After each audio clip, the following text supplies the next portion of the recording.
everyone, friends and family of the world of paleoanthropology. Here we are on the season 2 finale of the Paleo Post podcast. I can't believe it. I know that our co-host can't believe it. And we are here to bring you a great episode today. George, Genevieve, how are you both? Let's start with Genevieve. Ladies first, how are you? I just start with my woohoo! I'm back. I've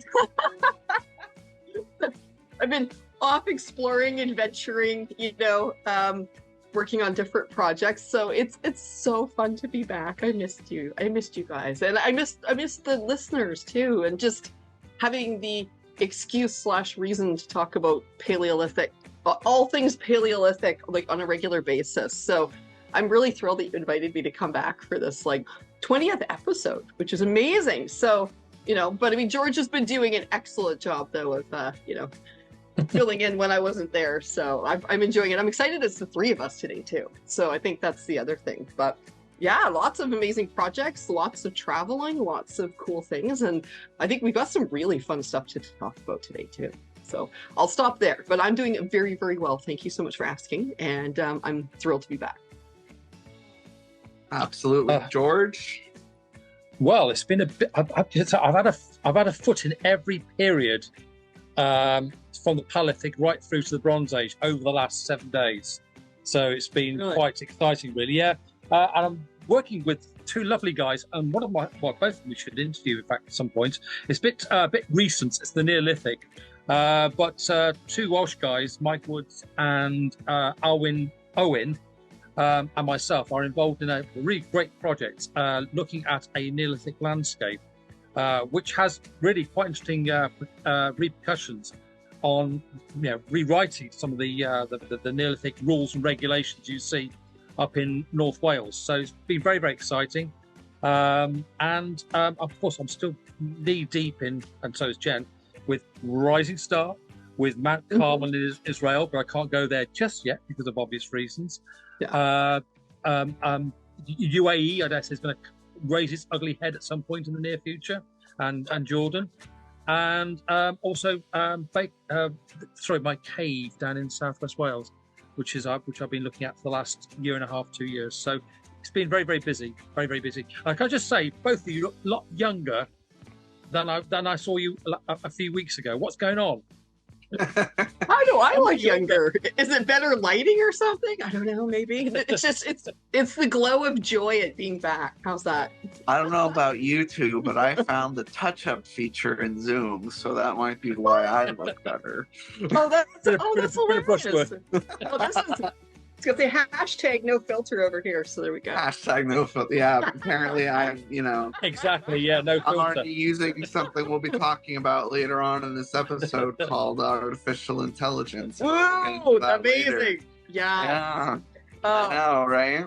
It's after my own heart. Yeah. So to start off this finale, this episode, we have a lot planned.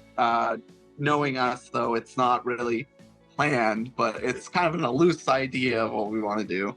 And we're going to talk about the news first, which, we talked about it, and there isn't too much going on in the paleo world. And let me rephrase that. There's a ton going on in the paleo world. It's just that it's all actually being done right now. Everyone is in the field right now. It's field season. All the scientists are in Africa. All the researchers are in their labs. So we're not seeing the news. We're not seeing papers come out because now is when they're actually doing their work. So for season 3, there will hopefully be a ton of news to go over in every episode.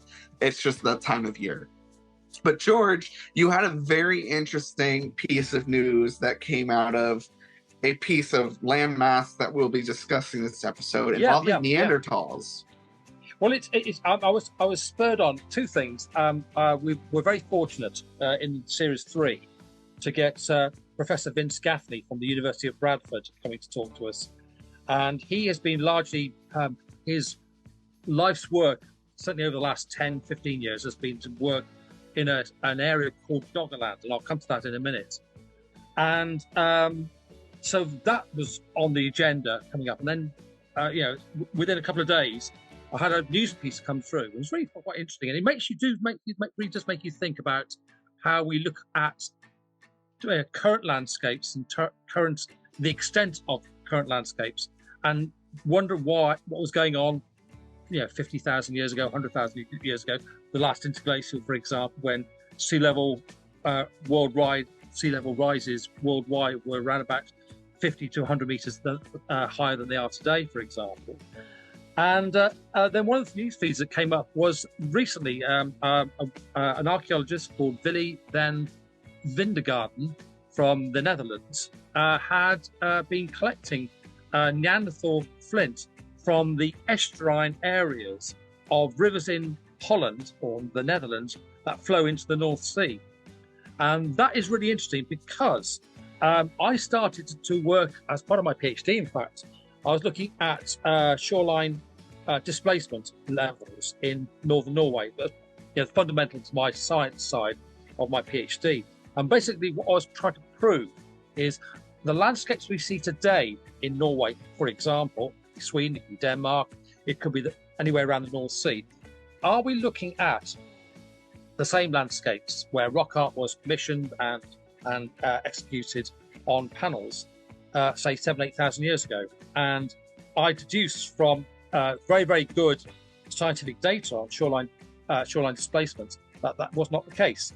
And in fact, a lot of the sites I was looking at in Norway, which were recorded by myself, but also by my big hero, Kelly Sogness from Norway, from Trondheim, and also from people like Andreas Hagen, they have recorded the stuff, but didn't put it into its original prehistoric context.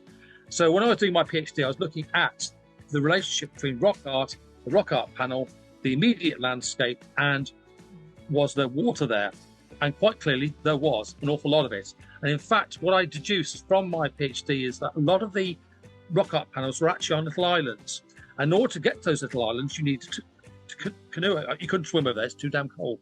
But certainly canoe over there to these islands and then make your mark on that landscape. And that's something which a guy called Chris Tilley, again, another one of my heroes, just passed away recently. He did a project in Namforsen in northern Sweden and produced a really good book called The Ambiguity of Art. And again, if anybody out there is listening who is interested in the anthropology of art, look at The Ambiguity of Art. It was published by Tilley, and I think it was Berg Press, and around about 1994, 1995.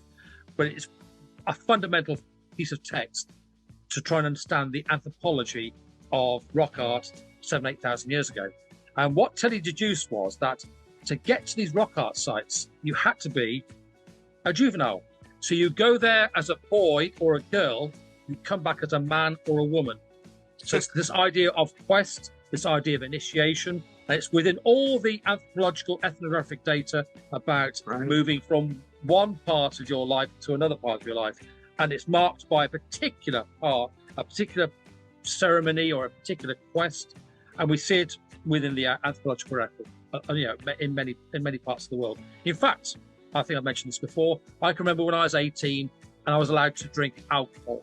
And boy, on my 18th birthday, did I drink it. And I fell into the gutter, and I've been there ever since for the last 50 odd years. There we are.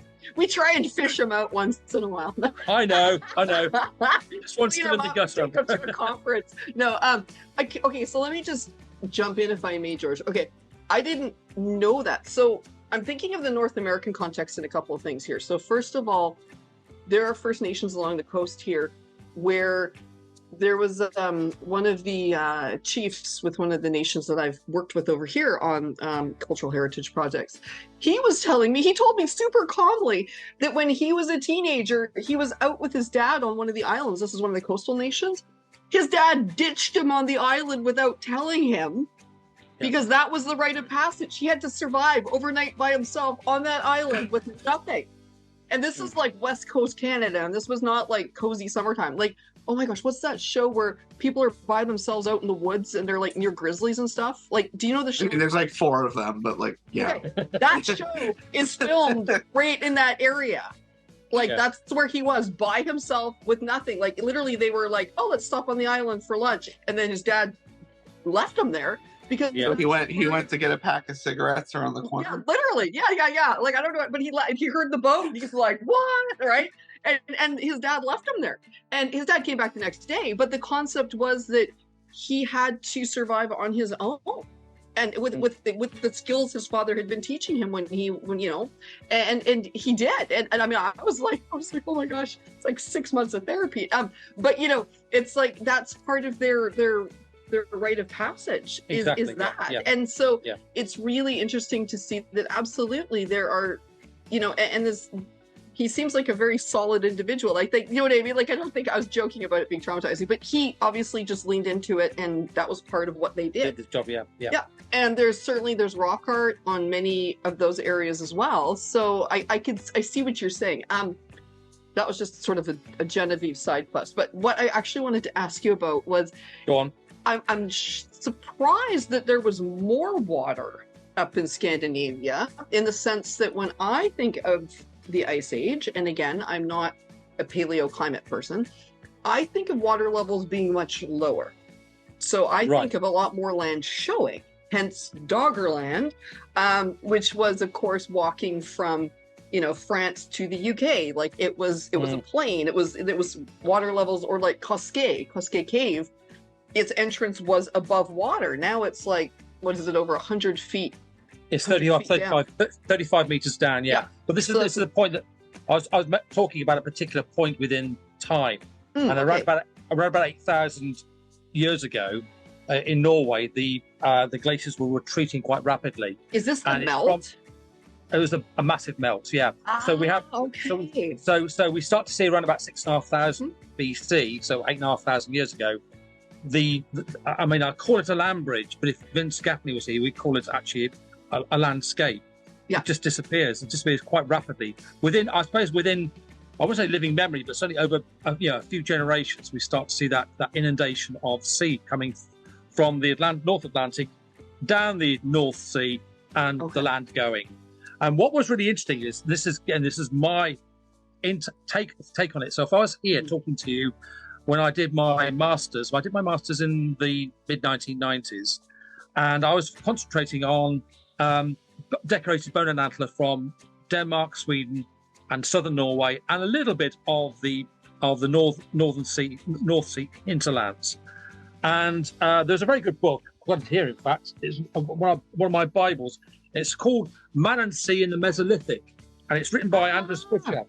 And what's interesting is about that is you instantly think, Mesolithic. You don't think about how far does that Doggerland go back. Well, that was exactly what I was about to ask you. Yeah, what are the dates here? Tell me some dates. What we can say is with Doggerland, in a lot of surety, is that it was a landmass which was there during Neanderthal times. There may have been sea inundation during the last interglacial when sea level levels were a lot higher than they are today.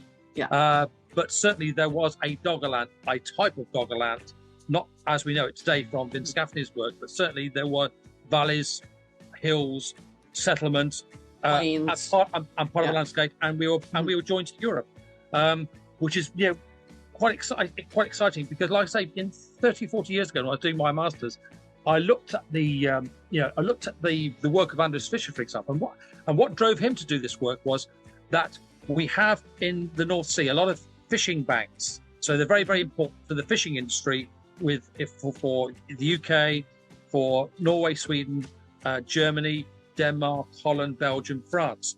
And they go and do their fishing on their fishing limits. And there's one place called Dogger Bank, where the Doggerland comes from. And Dogger Bank is a very, very shallow sand spit, which just sometimes appears above the tide line, but then disappears over high tide. And what they have to do is dredge it. And when you start to dredge it, you start to dredge up all sorts of artifacts. And so one of the papers that came out, actually two of the papers that came out in this particular book by Anders Fischer in 1997 was the artifacts that have been dredged up, which were all Mesolithic, and they're all coming from the Mesolithic settlements. But it tells you that there's something quite exciting going on in the middle of the North Sea, 7,000 to 8,000 BC. And again, what was pertinent to my work, and it still is in many respects, is that we have within the British Isles, so in England, Wales and Scotland, in particular England and Wales, we have a small assemblage of decorated bone, antler, and amber artifacts, which are very, very, very rare. They come off Mesolithic sites, but they're very rare. And one of them is a very interesting thing. It's a horse mandible, which is in the British Museum. And basically, the horse mandible has a series of 7 or 8 panels of zigzag lines going across the horse mandible bone. And this I know that piece. yeah, it was found in Kendrick's cave, and it was initially thought to be Mesolithic. Yeah. We now know from the British Museum and the work of Jill Cook in particular that it's now around about 13,000. So we're pushing back dates even further back. And what is interesting is that we have within Denmark, within the Megalomose period of Denmark, which is the earliest Mesolithic period, and maybe just touching into the Paleolithic, we have a series of, guess what, zigzag lines on bone and antler. And so you can draw a parallel in terms of artistic endeavour between the two areas, one in Denmark or southern Sweden, and the other in North Wales in a cave called Kendrick's Cave. So again, it's very interesting to think about the ideas. Now, I'm not saying for 1 minute that there's contact exchange between the two, but I bet you there is. And the reason why I say that is because the stuff that's been found in the North Sea is parallel to what we're seeing in Denmark and Sweden during the Megalomose and the Congomose and the Erdböle. So that's the Mesolithic for that part of southern Scandinavia. And it's very, very comparable and similar to what we're seeing at places like Star-Kar, which is a very famous Mesolithic site. Yeah. Plus other Mesolithic sites and also late Upper Paleolithic sites in southern Britain. So quite clearly, there's contact and exchange going on between what's going on in southern Britain and Wales and whatever. People are toddling off from community to community. They're spreading the word. Hey, zigzags are in. Let's do some zigzags on our bones. And it's spreading. That's basically, I think, what's happening. And it's quite exciting. So, well, can I jump in again here? I'm gonna jump in on you. Okay.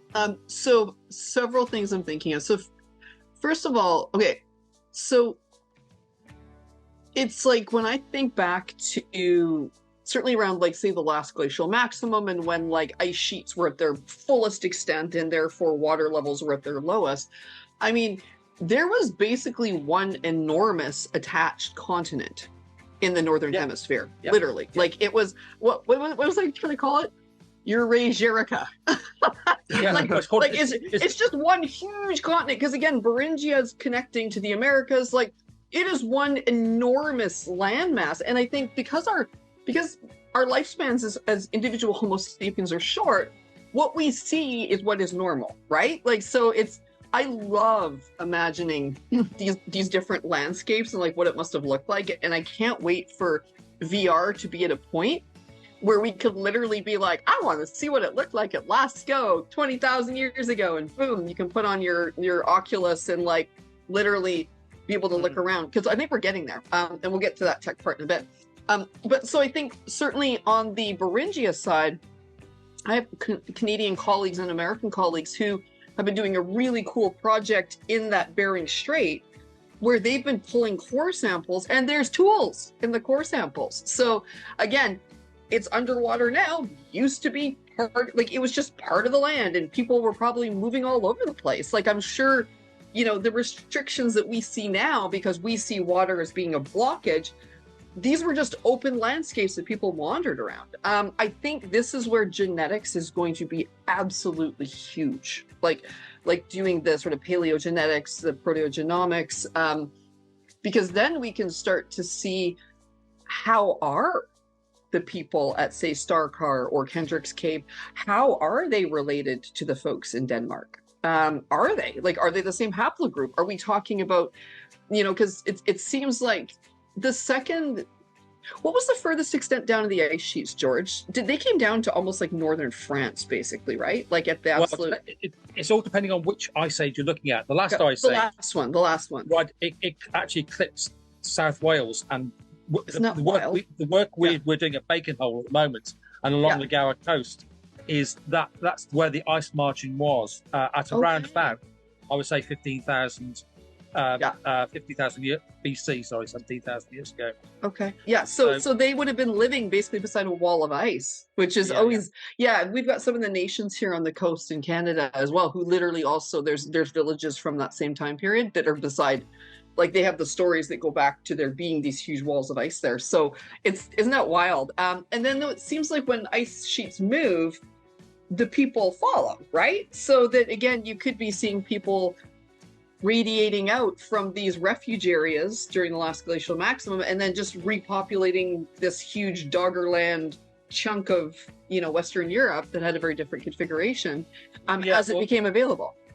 Well, the last glacial maximum, which lasted between 10,000 BC, you know, the glacial maximum in the North Sea was quite far north. So that will be in an ice-free area, probably permafrost in the first 40 or 50 kilometers south of the glacial maximum. But what we have to remember is that during the summer months, when it's still very cold, but it would have attracted all the megafauna. So this is the reason why, you know, a lot of the good bone caves are along the Gower coast, along the Mendip hills south of Bristol, and also within Fresnel Crags up in Nottinghamshire, Derbyshire border. So in many respects, we've got, and also the other thing as well is Stellmore and Meindorf. These are classic sort of carcass utilisation sites in northern Germany, all south of the ice sheet, but either very late Upper Paleolithic or early Mesolithic in date. So quite clearly they're drawn, hunter-fisher-gatherers are drawn to these areas because they're following the migratory herds, coming northwards in the summer, but then going south in the colder times during the fall and the winter months of the year. So well, isn't that like Dolne Vestinici though, like in Pavlov, like over in the Czech Republic? And so the Gravettian, so for our listeners, if they don't know, there was this wonderful golden period during the Upper Paleolithic in Europe, where there were so many inventions that took place, and there was so many interesting like weaving and the earliest pottery firing, and like they were doing all these really incredible things like 30,000 years ago.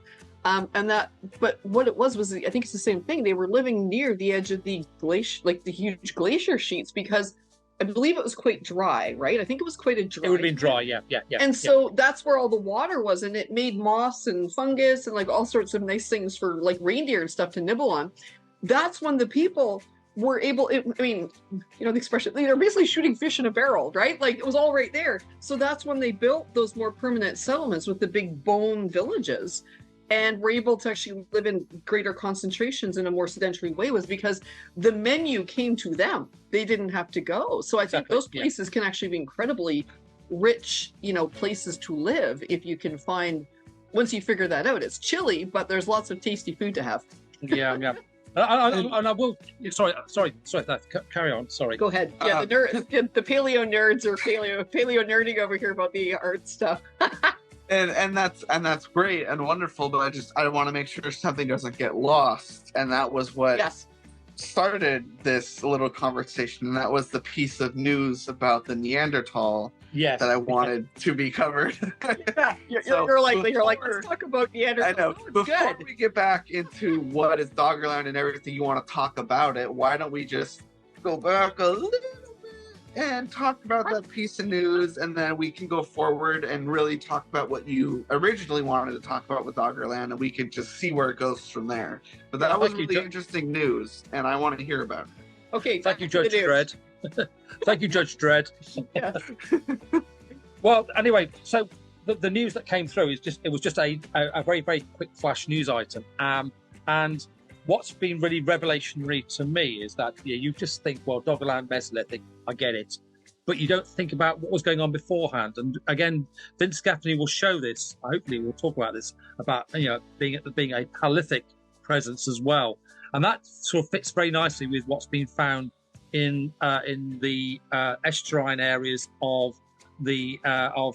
Holland. And I dare say, if we started looking elsewhere in the estuarine areas elsewhere around the North Sea, we would find other items, artifacts which belong to Neanderthals. So and again, it's just made me really rethink about the dynamics of sea level rise and environmental conditions, and that's really basically it. But before I finish off, because I know you are all dying and itching to say something, this led me to pick up two books which I reviewed last year. One's called The Bronze Age in the Severn Estuary by Martin Bell, which does basically the same sort of thing. It looks at the sea level rise on the western side of the British Isles, because we got it on the east, we got it on the west. It's synchronous. It's happening at the same time. So I mentioned this before with the work that I've been doing in the Bristol Channel, in that it wasn't a Bristol Channel in the Paleolithic. It was a beautiful, lush plain full of sedges, mosses, lichens, and it, as you say, Jen, it would have encouraged all the megafauna to come up. My argument is, and again, this is something which we haven't got the archaeological data for, is to understand, where the settlement is. Are modern humans following the herds from way down south and moving up northwards to places like Doggerland and to the Severn Estuary and to other areas of the northwestern European plain, and then moving back into southwards during more colder times? And this is an interesting point, because one of the books I was given as an undergraduate was Prehistoric Britain by Tim Darvill. Very, very good book. I think it's still in print. And Tim talks about the idea of, and this is very important, he said that really no settlement was occurring during the Paleolithic whilst the glacial maximum was ongoing north of the Loire Valley, which is quite some way down south. Quite clearly that is not the case anymore, because we've got really good lithic evidence to suggest that a lot of the estuarine, the rivers, the streams, the tributaries were being inhabited by Paleolithic communities and Mesolithic communities. So we have to rethink all the time about what this dynamic landscape is doing. And the thing is, I've just picked on one tiny small area of the world, and I would suggest that we could pick that model up and place it anywhere else in the world and say, are we looking at a drowned landscape? And probably anywhere in the world we are. And it just brings me to say, you might want to talk about, Jen, in fact, which is interesting, is that remember when we were in the UAE and we were with Yama, who was a really good lithics expert. He was picking up flint left, right, and centre, smart ass that he is. He was saying, this is Bronze Age, this is Neolithic, this is Middle Paleolithic. And it just tells me about the levels of complexity which have been lost in not so much the drowned landscapes, but in the desert landscapes where all of them, right? Yeah. Oh my gosh, exactly. There's so much. Over to you. I just wanted to let's paint a picture for. Also, I just had to state for the record, I adore you, George, and I think it's so funny that listeners, George has been carefully showing us the book covers, even though this is an audio show. So I love that. You never know. Nice books, George. No, I've appreciated it. So I'm just teasing you. I'm just happy to be back. Okay. So paint this picture for me, if I'm right. Let's see if I've got this straight. 50,000 years ago, this Doggerland plain was what existed. Like, is this mostly what existed during the Paleolithic period? During that last, again, glacial, we should specify over the last, 2 million years, I believe there's been 6 major glacial cycles, if I'm remembering correctly. Not nine. Oh, 9. Oh my gosh. See? Yeah. Okay. In Europe, anyway. In Europe. Yeah, I see. Not my specialty, but yes, I knew there was a bunch. So 2 million-ish years, these huge cycles. I mean, they're what? Like, they're big cycles. So, I mean, again, like, we are in an interglacial right now. Like, it's not like there was some sort of like declaration, like, the ice age has ended, hurrah. Like, it's more that we're in an interglacial. Again, these are just geological time periods, so we don't notice them in our lifespan.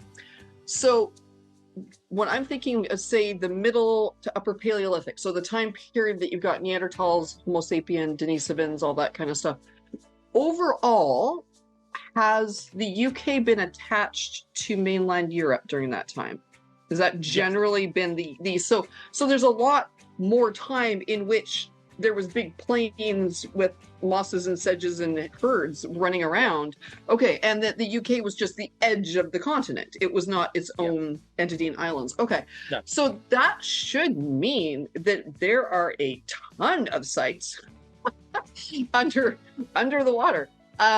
Because again, it depends. Like, people like living near the ocean. I mean, certainly, like, I'm thinking here in a way about all the sites that we've lost. And, because there's almost, I would say, I mean, we've worked in enough different parts of the world now, George, there's always like a certain checklist of places that tend to be where people like to live, right? You need fresh water for them to drink, of course. It's good to have some flint or some sort of lithic sources nearby. Food resources. So you need some sort of animals, some sort of herds. The environment has to be approximately right. They often like caves or shelters or some sort of windbreaks or like somewhere to kind of be able to put their settlement up that is logical within that environment. And so this is where, and I know we're going to circle back. We're going to talk about AI and technology at the end, but this is where I'm so intrigued by, finding that those little glimmers, those little Neanderthal clues in that estuarine environment starts to maybe open up questions about using predictive modeling in the future to start rebuilding that landscape in a way where maybe we could be more targeted with saying there is a high chance that there would be evidence of a settlement, because at this time, this was above water. This is what it looked like. Because we're really getting to that point where we can rebuild landscapes virtually or digitally, kind of thing. And then we could predictively start to model where we should be looking for things. But I think so from a Neanderthal's point of view, most of the time its European home was one big chunk of land. With the capacity to walk all over the place. So in the latter end of the Neolithic, Lithic period. Sorry, Neolithic. What I'm talking about? Paleolithic. Sorry, the Neanderthal period.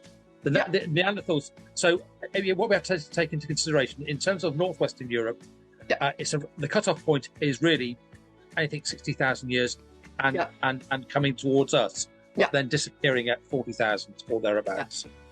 Yeah, and that matches with the glacial cycles too, doesn't it? Because I read about the fact, they've even found a Neanderthal settlement up in the Arctic Circle in Europe, which I thought was really interesting about the Arctic Circle. So, again, I think we underestimate the capacity for Paleolithic peoples to quite happily survive in these very extreme environments, that they probably were quite good at it. This was their world. And so I think that's where it's funny that, again, that book that you'd read, and then now we're looking at the fact that maybe it wasn't just refuge areas in the south. It was more that either like you said, in the summer months when it warmed up a bit, they were probably following the rivers and that kind of thing and heading north. I just read the other day something really interesting about, I think the average temperature though in the summer in France, right at the glacial maximum, was about 10 degrees. So that's pretty cold. Minus 10 degrees. Above.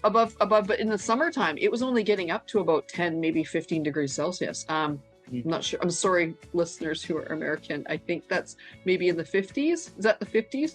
Well, I think.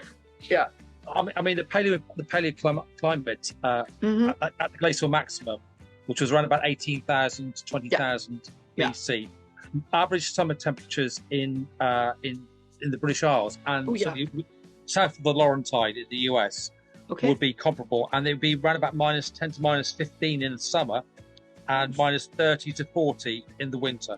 So that's chilly.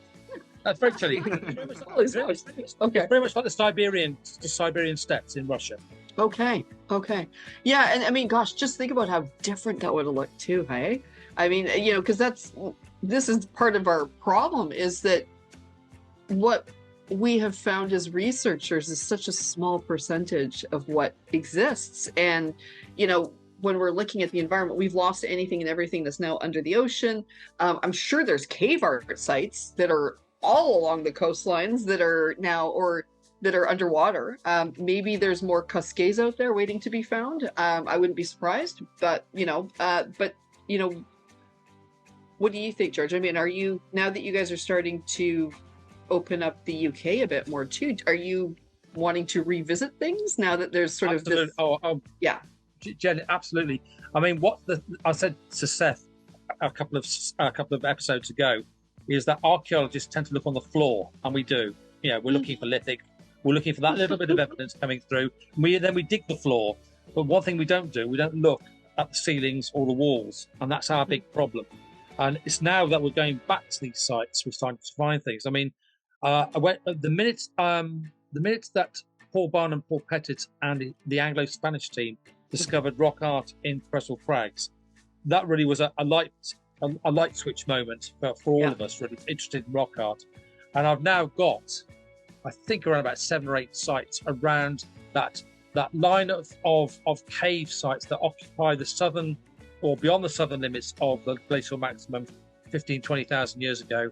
I've got about 9 or 10 sites on my sort of list where there's more than a potential we're going to find Paleolithic art. And that coincides with the amount of portable art that's been found from the same period. So Prehistoric Crags, for example, has a remarkable collection of portable, decorated, engraved bone and antler artifacts. A lot of it now in the British Museum, and the same with what's going on in the Mendip Hills and on the Gower Coast as well. So we got remember we've got the Red Lady of Paviland at Paviland Cave, for example. And we once the ready carbon dating was 16,000, it's now 33,000.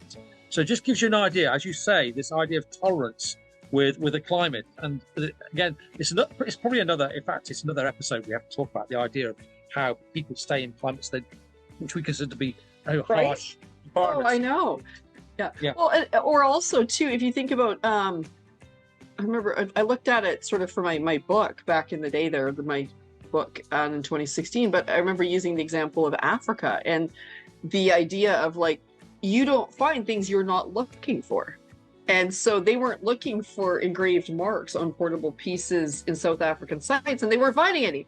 And then once Blombos happened, suddenly they were like, oh, and then so I think this is what you have happening in the UK, it sounds like, is you just weren't, because the collective wisdom back in the day, and I say that with love to our, the people upon whose shoulders we stand, but was that nobody lived up there. And so nobody looked, or if you found stuff, it was just presumed to be younger because that's when it became available. I think that I'm gonna, if that's okay with you guys, I'm gonna use this though to nudge the concept of we don't find things we're not looking for, to drag us from the colds and the wilds of Northern Europe, to drag us down to the nice, warm, cozy environment of the Middle East. What a good idea. That sounds like a great idea because it is getting pretty chilly with all this thought of the ice. I know. So plus again, oh my gosh, this is the listeners are like, this is what we do. I literally sit around talking about this stuff all the time. It's so funny. I feel like this is literally like when George and I are together in the field or whatever. Like this, just we hang out and talk about stuff like this. It's so fun to sort of all the different thoughts, experiments, and we need to get Seth out into the field. That's what we need, Seth. We need to get you out there with us. I know. Well, with my possible changing plans, we'll see when that happens. Yes, I think it could happen soon. Well, so I wanted to talk about one of the landscapes. It doesn't even have to be that long right in a second, but I just wanted to flag it because I think it speaks to this whole. I feel like this is one of the themes of the 2020s, shall we say, for paleoanthropology and Paleolithic studies, is that we're learning to look with different eyes and to go look in different places. And part of this is sort of the collective knowledge, even of things of like paleoclimate. So I don't even know if I told you, George. So for the listeners' sake, I was actually doing field work in Jordan, in the Middle East, down around Wadi Rum and Petra. It's a terrible life, for like almost 2 months, recently. And it was magnificent. But I don't know if I mentioned that there was panels down there with ostrich on them. Wow. And it's like, okay, so I had so much fun hanging out. My kids and I were there. I even had my mom with me for a bit, but we were like living out in the Mohayim, in the Bedouin camps out in the desert. It was fantastic. It's the only way to do it. And it was really fun though, explaining to the Bedouin that when you look out over their landscape, I'm like, you have to imagine this looking like the Serengeti in Africa. This used to be a savanna plain. And so during the Ice Age, that wasn't a desert. And again, it came and it went, right? We know that, like it came and it went, but overall there was water holes, there was greenery, there was like, but again, it's more of an open grassland plain, but the correct animals matching that would have been in the vicinity. And those are not animals that make sense anymore in this vicinity. And it was so amazing to just have the time to really walk that landscape. George, we should point out, George was there with me in 2022, and we did some initial surveying in 2022, which was, I mean, again, so fun. I mean, it's always a good time with George and Jen. Yeah. Yeah. Well, the thing is, Jen, it's not just the rock art resource, but also the lithics as well. I mean, it's one of those areas you just walk into a lithic field, and there is not just a few lithics. There's hundreds, maybe thousands of lithics within a few square meters of where you pick up. Well, I don't actually pick them up, but I look with awe. Yes, absolutely. And they extend from the middle of the Paleolithic right through to the Bronze Age. Yeah, well, I think that's what makes the desert such a. It's just actually a very useful. It provides us with clues. It's a window into the world that we don't often get to see in other parts of the world, right? So, like in Europe, of course, the what we struggle with is that, as we just talked about, it used to be a tundra up there. It was open plains. It was, maybe little scrubby trees, but it was generally quite open. Now, Europe has been through massive transitions. It's covered in forests. It's covered in villages and cities and roads. And it's like, it is so different that there could be a lot of sites that are literally several meters underground now. Yeah. But they're there, but you have to know where to dig to find them. The difference with the desert, and I mean, this is certainly George and I in 2022, and then me again in 2023. The thing is, because it used to be a grass plain, we should use, like, Abu Dhabi is a great example. Hey, George? So, like, again, there was basically a Paleolithic workshop out in the desert there, where there was a great flint source. Over probably several thousand years, people kept returning to that spot to get more flint to make their tools. They would, make their tools, break things, throw things over their shoulder. Back then, there was dirt and grass and other sort of savanna-like conditions. So it would have layered up like a normal site. But end of the Ice Age, huge, environmental transitions, we see desertification set in. And all of that dirt loses its moisture, becomes dust, gets blown away by the wind, and then there's this wonderful thing where all of those layers just fall to the desert floor. And they make this incredible carpets, right? And so that is a relic field for people if they weren't quite sure what one is. That's basically what it is. So you lose the stratigraphy of a site. Like, you don't have the clear, this one's younger than this one because it's above or below, but you also have these incredible relic fields that are like right on the surface, which blows your mind. And also is the huge, like, it's like a huge big green flag, like, here's a site, come take a look, right? So I mean, George, you helped me. George has been one of the people, I should point out too, who's helped me to find stone tools. Yama, of course, as well, was amazing to learn from. But certainly spending time with George out there, I learned a lot about how to find stone tools and kind of, different eras and periods, since I'm more of an art person by background. But yeah, I mean, George, we found some incredible sites when we were there in 2020. We did, yeah. And I'll tell you what's quite exciting as well. We're using modern technology, which you're going to be talking about a little bit later on, Jen, is satellite imagery. I mean, the stuff around where we were working in the UAE, which is on the Omani UAE border near a beautiful city called Al Ain. We can now map out rivers, streams, and even lakeside edges. And I bet you around those lakeside edges, using OSL data, for example, we can probably date. If there is a stratigraphy, we can easily find it, I dare say. We could date some of the layers there, but also more importantly, it's where people are living. They're quite, as you said, quite eloquently. You need the resources. You need water. You need the right environment to settle in. And believe it or not, in the middle Paleolithic and certainly in the Bronze Age, in that part of the world, it was an ideal place to live. It was a promised land. Oh, it would have been fantastic. Yeah, with its big open plains and like all those animals wandering all over. So, well, speaking of, again, like conditions, I mean, this is where I'm jumping on my little soapbox for a minute, because I think it's so important for us to always work with Indigenous and local collaborators wherever we go.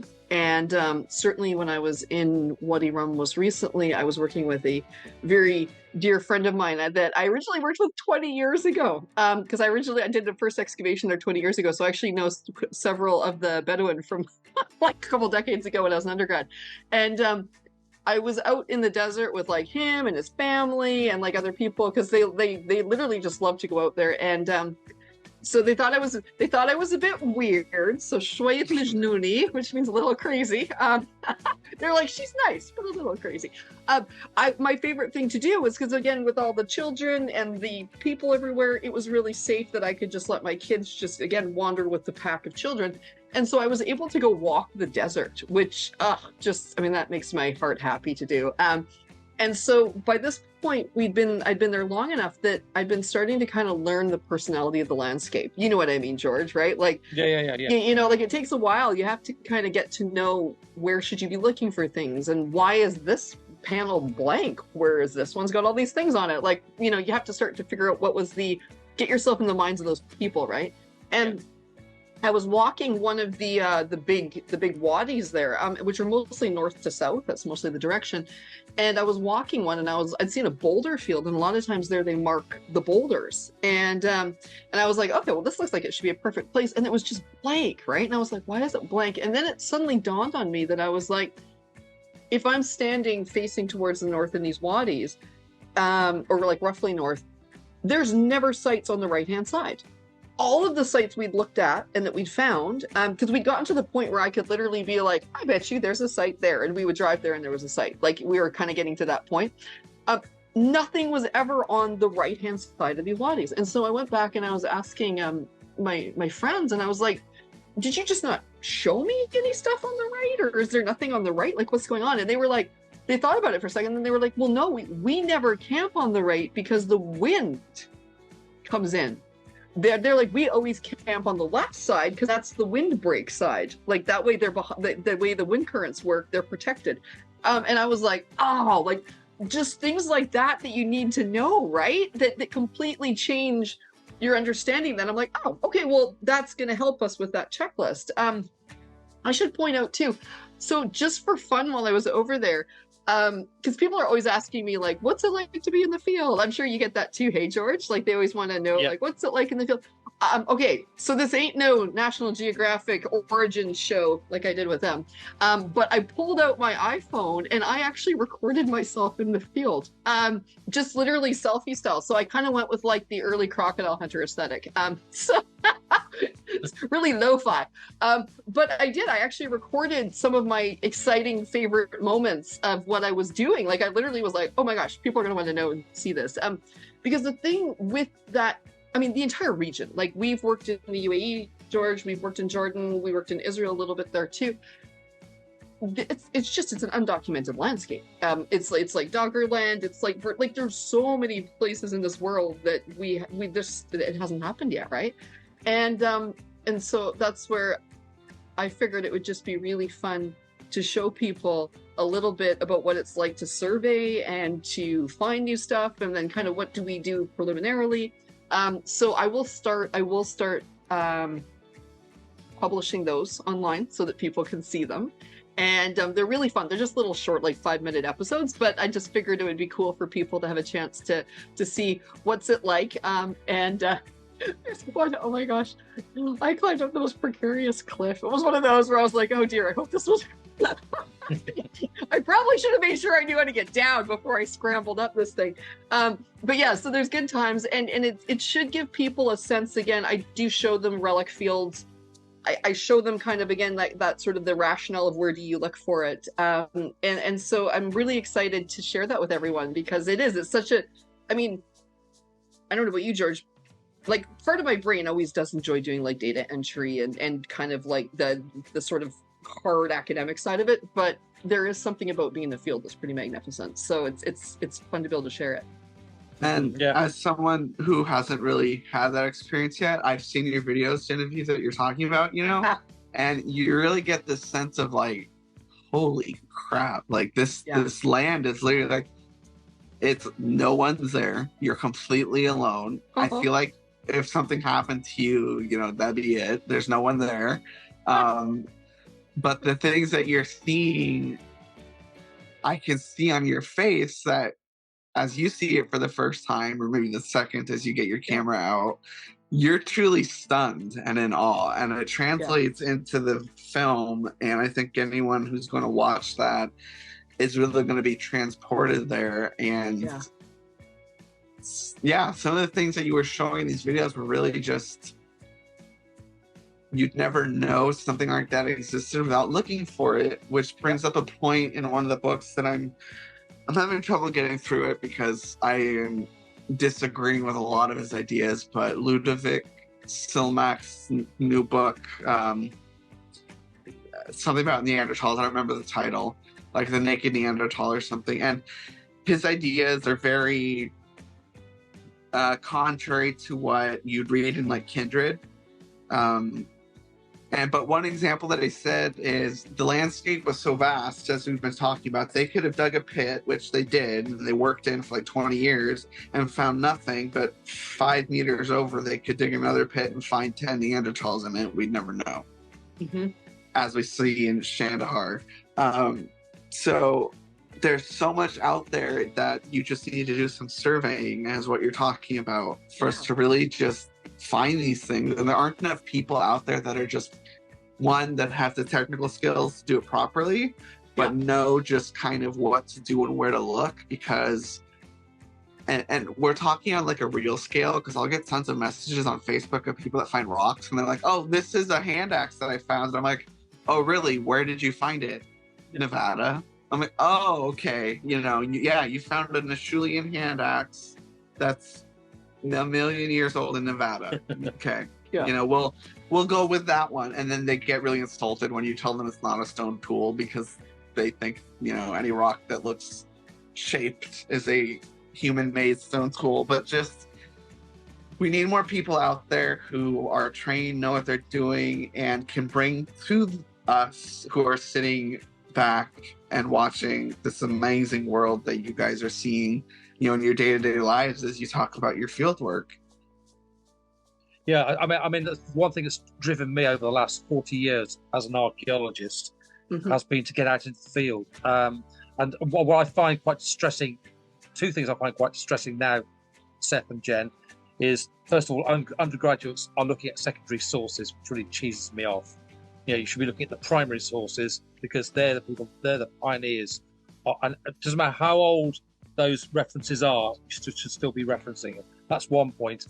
And then the second point is that in my country, a lot of it's done online. Everything's now done with GIS, which I think is a wonderful tool.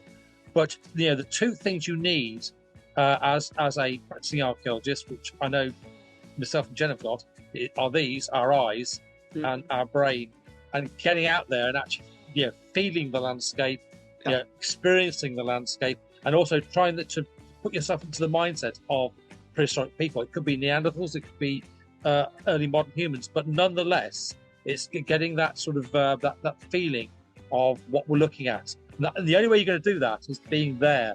You know, I mean, Jen could talk to me for hours, or she could, damn well could, about Jordan. But you know, the only way I'm going to understand about Jordan is actually being there. And yeah, thank God I had the opportunity to be out in Jordan to look at the rock art. And what was really quite interesting, and again, I think Jennifer will probably talk about it a little later on, is this idea of predictive modelling. You know, you start to walk through a landscape. You think, well, you found one, you found two, you maybe found 3 rock art panels in a particular position, or on a particular rock outcrop, or using a particular geology. I wonder if that site over there or that site over there has rock art on it. And lo and behold, and that's what we were doing. That's the moment when my Bedouin friends started to think I was a magician, because I would be like, I think we should go look over there. And then they'd be like, wow, there's art. Like, it was pretty fun. But, you know, to Seth's point, though, I just wanted to say, I think this is where, George, I mean, you and I have talked about this a bit too. We need more citizen scientists. It's just that we need a capacity, I think, to also train people so that they know what they're doing. But certainly when I'm working in landscapes like in Jordan, or when I've been working with some of the First Nations here on the coast, I put a very heavy emphasis on training and teaching while we're doing it. And so while we were in Jordan, it was actually really funny. My slave labor, my son Marius, who's 12 now, he's alive. He was 11 when we were over there. He was teaching the Bedouin how to do some of the photography and scanning and stuff while we were there. It was so cute. I took photos because I was like, that is amazing that my son. But I mean, I think the long-term goal for me with these sort of cultural heritage landscapes is that, you know, it's always, I mean, it's a funding issue for one thing, right? In so many parts of the world, there's no funding for it. And so they need Westerners, unfortunately, to come in and bring the funding with them, right? But I mean, if I can do my job well, then in a way, you know, that's like that sort of that transmission of knowledge to them, right, George? Like kind of being able to share it with them and teach them what to do so that they can start to manage their own cultural heritage. And I think also the other thing as well, this is an anthropological question, and I think it probably would, I mean, Seth, you know, I want to give something on this one, but, you know, I listen to so many people talking about the idea of folklore, storytelling, in the historical sense. So, you know, I do a lot of work in Wales, as you may have gathered, and nearly every place you go to, the place name, for example, has a story, a history to it, and you can actually start to sort of trace back, you know, sort of place name evidence, not just to the early medieval period, but maybe even before that into prehistory. And so the one thing I do, you know, I do try to encourage with what we call public engagements. This is the buzz term in the UK. Public engagement is the idea of, you know, embracing and also to take away the arrogance. I mean, the one thing that I grew up with as an undergraduate was arrogant professors, and thank God, you know, those demigods are now gone, and we have, you know, a modicum of realism within academia. And the point is, what we've worked out, it takes us a long time to work it out, is that the public pay our wages. In universities, the public pay our wages, you know, and they should get some return from that. And that's why a lot, you know, the new generation of archaeologists and anthropologists coming through are now, you know, embracing the idea that they're just one small cog in a massive big machine, a human machine, and without that cog and without other little cogs from the general public, the machine doesn't work.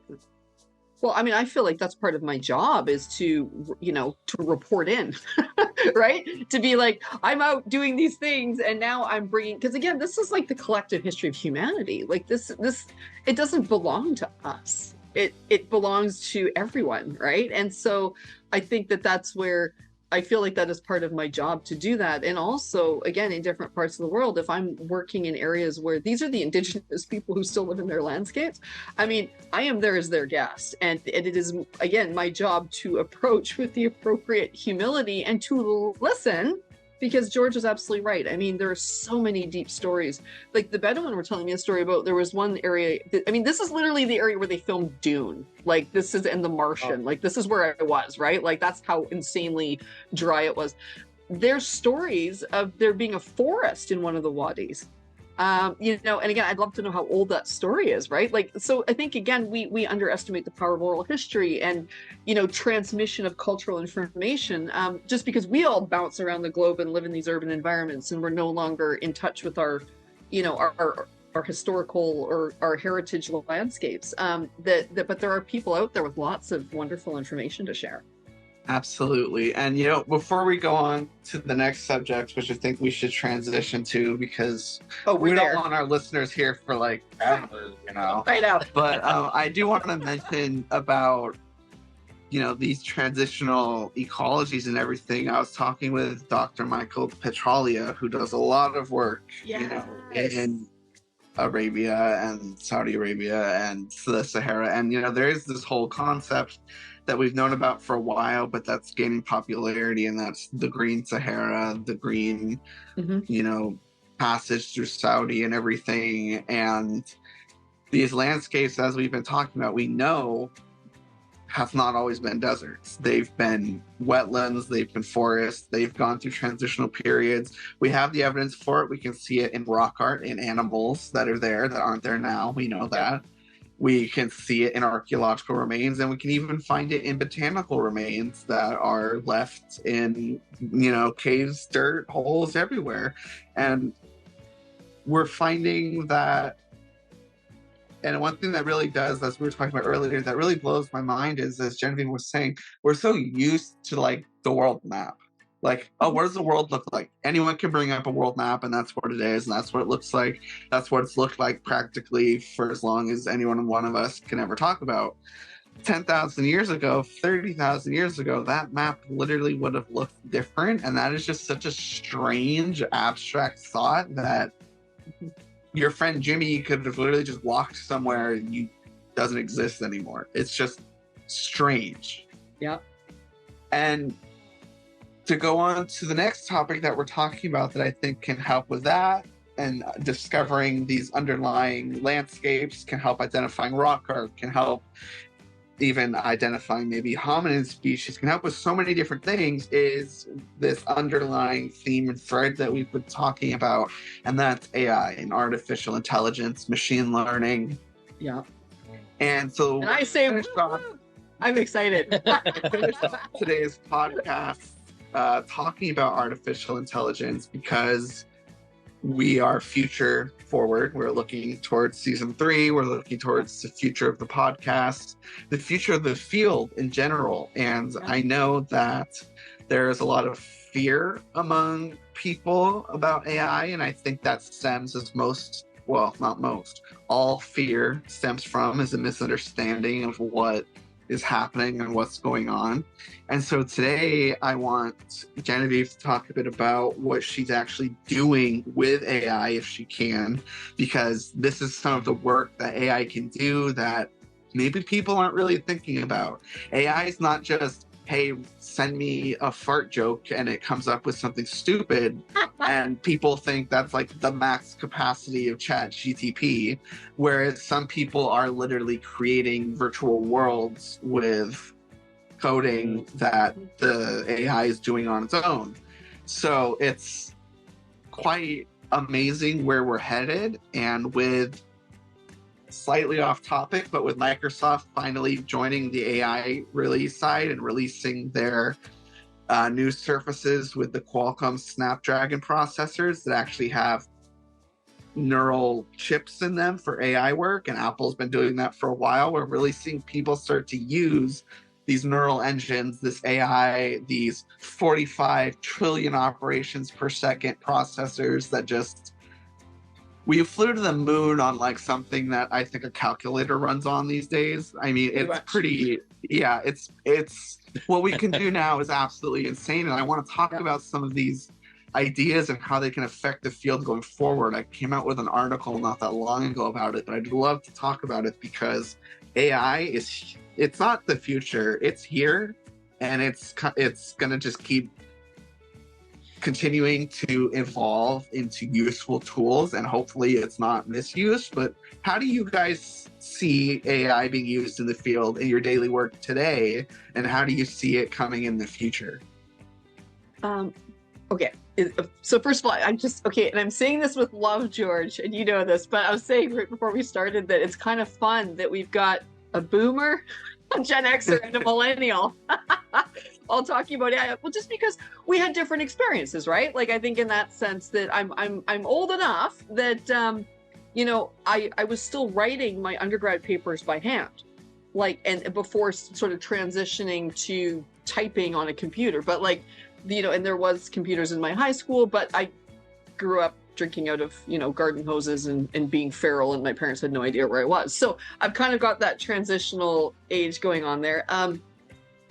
And yeah, so I think that I'm interested by all three of our perspectives. And again, George, I say that with absolute love because you are very much all about technology and you do cutting edge stuff with me all the time. So let me just tell you a little story. Okay, there we go. When I was 15, doing my exam, my mathematics exams, we didn't have calculators. We had to use a thing called a slide rule. I know what you're talking about. So when we were working with trigonometry, for example, it was a slide rule, not a calculator. So to understand tan, sine, and cosine, you couldn't. You know, you had to use. So that's where I come from, and it was a very difficult It was a very difficult transition to move from, you know, as you say, writing for an exam, which I had to do even for my exams in when I was an undergraduate. I'm not so sure if even if you can use a computer now. I know if you're dyslexic you can, but you know, it's there's still. I mean, I've lost. Interestingly, this is one thing. I've lost the use of handwriting. So my handwriting is absolutely atrocious because I use a keyboard now, and I discovered I had my first Macintosh, my Classic 2, in 1989. Ooh, So you were an early adopter. There we go. Yeah. And then before that, I had a Smith Corona, which used to type out one line at a time. You press the return button, and they give you. So that's how I did my master's dissertation in the. So that gives you some idea of where I've come from. Yeah. So when you call there's a boomer here, yes, it's a boomer, but it's a bummer as well, because I only wish I had the technology now then.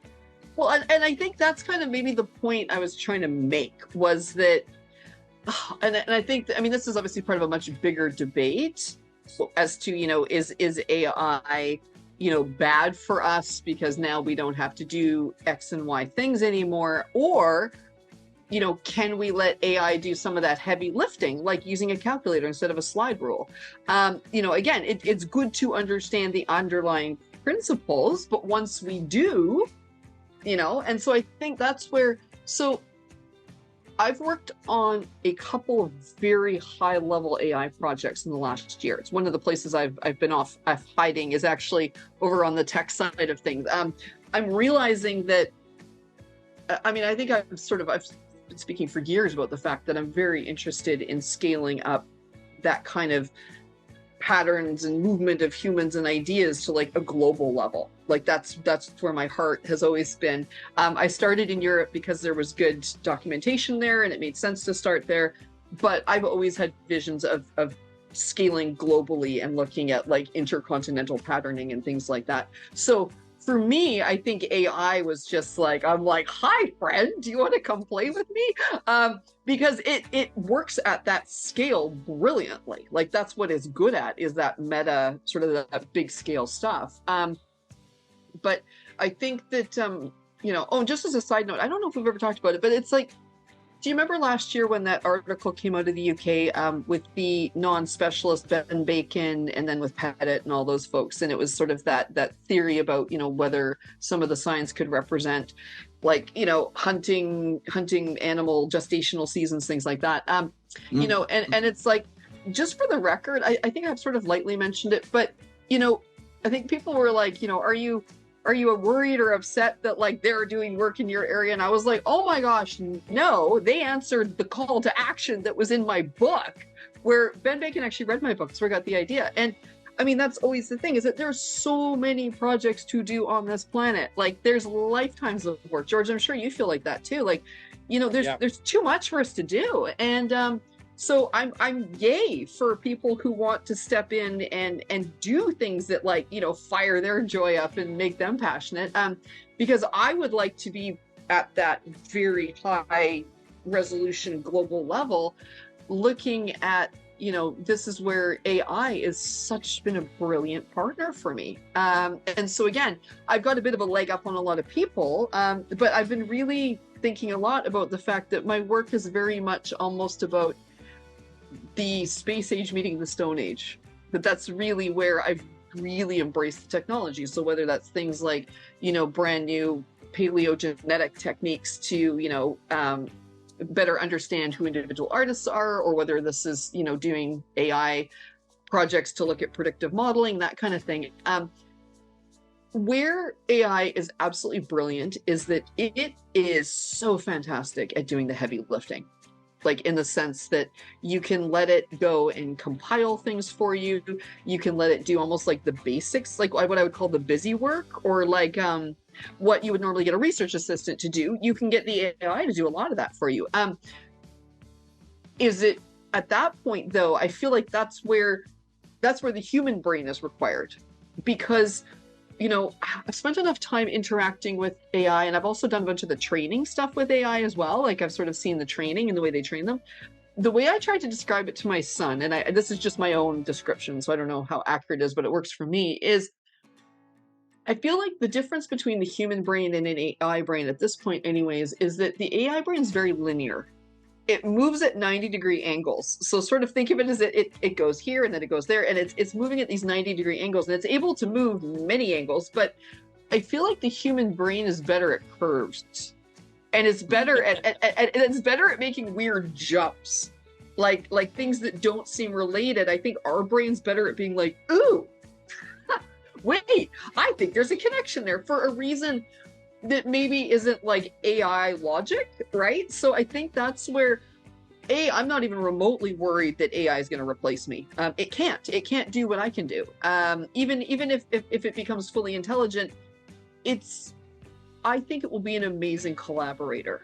And that's how I'm treating it. And so when I was actually just showing some prompt engineering to Seth and George before we started, and you guys were laughing at me because I actually say things like hooray and thanks, and that was a great idea to the AI. So I like a nice cheerful AI, and the AI's all cheerful back. It's like, wow, this is going to be such a great project. I'm serious. We have these whole conversations. So, but again, we're actually on the start of a massive revolution, aren't we?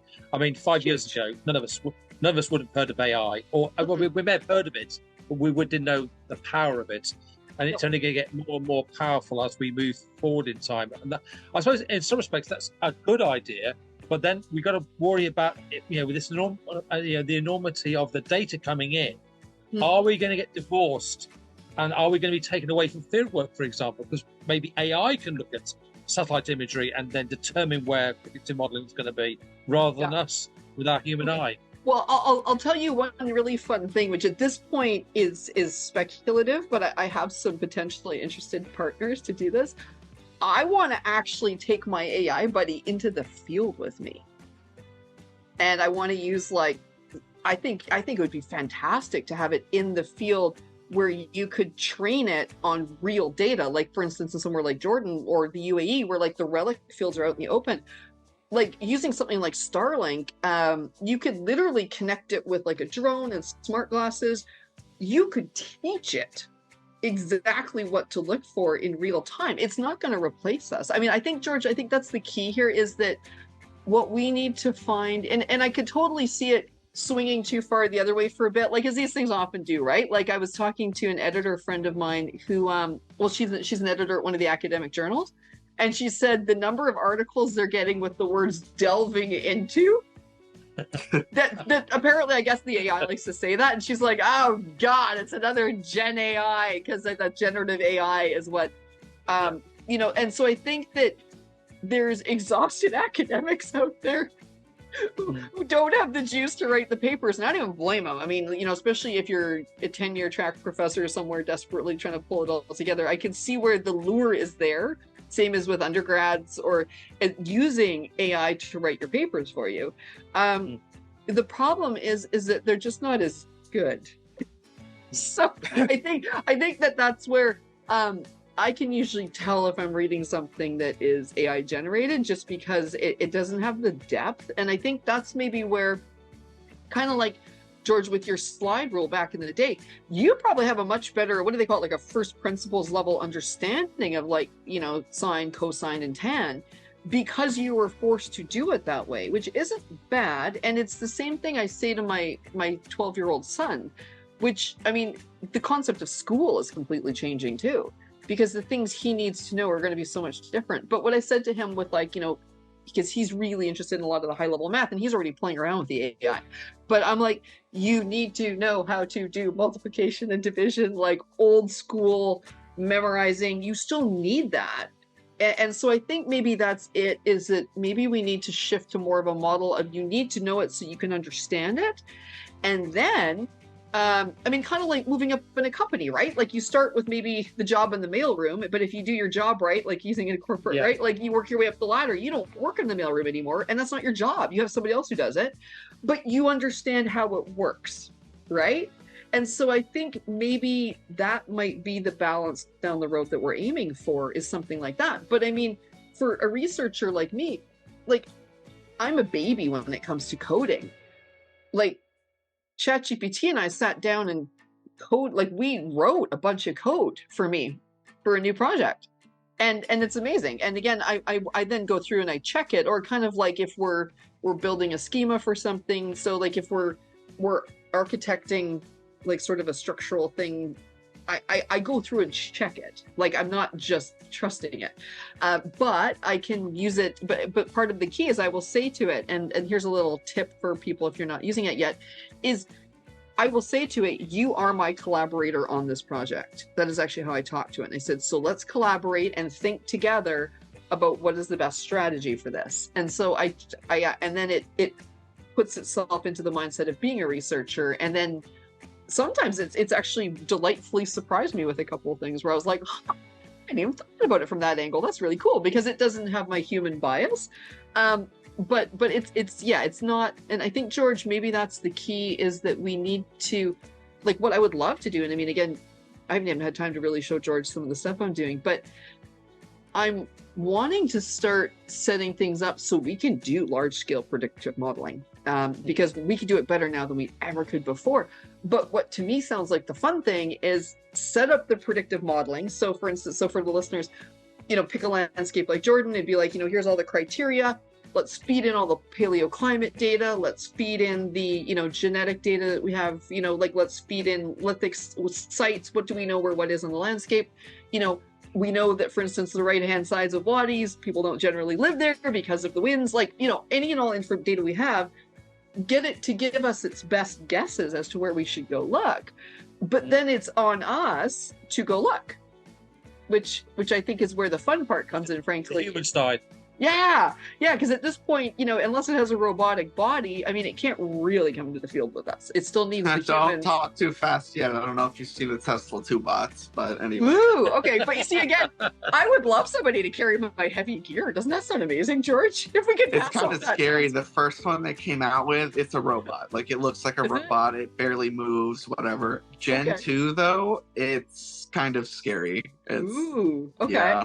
Yeah. But I do hate to call this, little discussion a little short, but we need to shut up. I know. have to go. And I do too. I think this has been an absolutely educational and wonderful finale to what has been a wonderful podcast. And no, this is not the end. We will be returning for a season 3. I will be a father by that time, so I can't promise when season 3 will premiere, but just know if there's a little gap, it is because I'm quite busy. But we love talking. Your own little Homo sapien. Yes, exactly. But just know that we love talking to you guys. We love sharing these ideas. We love bringing them to you, the news, the technology, what's going on. And so much more is coming, and there's just going to be so much more to talk about. George, Genevieve, do you have anything that you want to conclude with before we put a nail in this coffin of season 2? Go ahead, George. What are your thoughts? I was just to say, it's been a pleasure working with you both. But what's really been really interesting is that when people listen to the Paleo podcast, they think, it's a bit too narrow for me. But just the conversation we've had today, we've gone all over the place. We've dipped into the Neolithic, the Mesolithic, the Paleolithic, Neanderthals.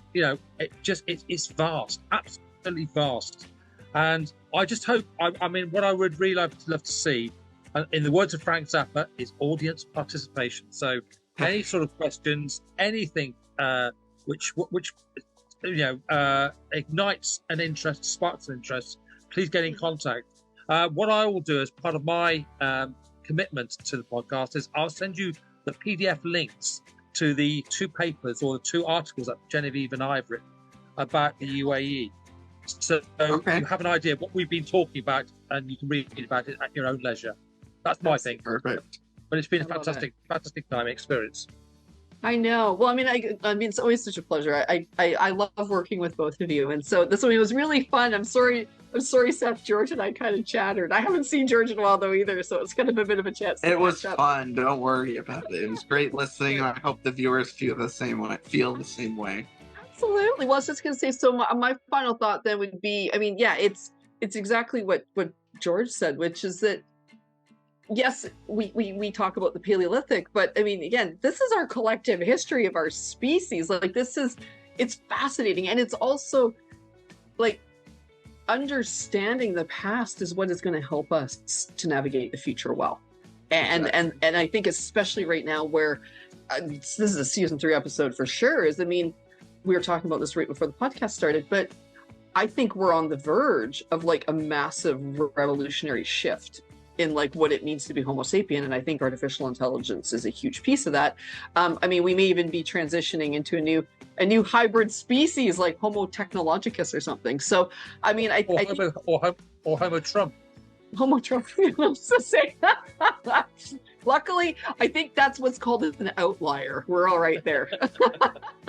But, you know, and again, I want to emphasize with George as well that I love answering questions, and it's a great idea, George, to put the links to the articles, because those were great articles that we did with in the Abu Dhabi when we were there. And then also, I will start linking up on a regular basis my little field series for everyone too, so they can have the fun of being in the field with me, because it was wonderful, and I can't wait to get back out there. So many adventures to come, and I'm sure I will pop in and out and be part of season 3 in some way, shape, or form.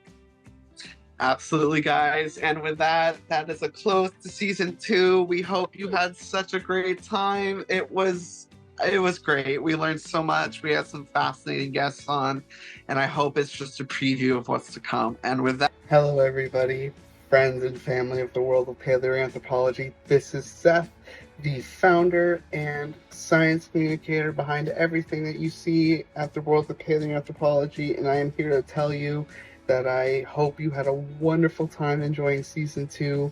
This is the finale, and I have heard a lot of feedback. I've gotten a lot of information. Season 3 is going to be upcoming. I'm not sure when, because for those of you who don't know, I do have a baby on the way. Could come literally any day. So season 3 is going to be dependent on that, but I have heard a lot of feedback, and there's going to be some major changes. I am so excited to present this to you guys when it comes, because it's going to be a whole new thing. Same great content, but much better format, and you guys are going to love it. Be sure to catch the podcast on Apple Podcasts, YouTube, and now especially Spotify. I finally did it, guys. I know it took me forever. I don't know why, but it's on Spotify. So please go take a listen. Links will be in the description, of course, of every platform. Thank you guys so much. Please like and subscribe. It is free. It doesn't take you any time, and it really, really helps us out and shows the support. So just hit that subscribe button. Thanks.